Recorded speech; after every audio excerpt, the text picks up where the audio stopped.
สบายดีทุกคนมื้อนี้ทานหมอขออนุญาตลงคลิปตัวนี้ถามทุกคนอีกเด้อ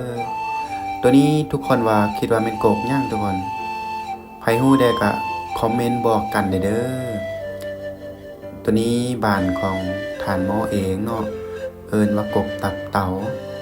แล้วบ้านของพวกเจ้าเด้เอิ้นว่ากกย่างตัวนี้นะใครฮู้ได้ก็สามารถแสดงคำคิดคำเห็นคอมเมนต์บอกกันเด้อทุกคนตัวนี้สรรพคุณของมันเนาะจะปัวสำหรับคนที่เป็นตาเหลืองเนาะมะเร็งตับนี่แหละก็คือไวรัสตับอักเสบตับแข็ง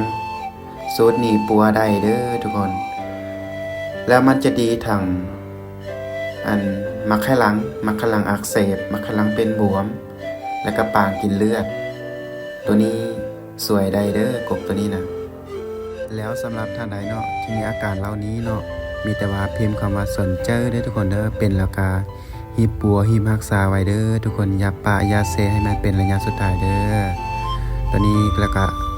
กดติดตามไว้เนาะเพราะว่าอนาคตเฮาบ่แน่นอนเนาะจะเป็นตอนใดเฮาก็บ่ฮู้เนาะ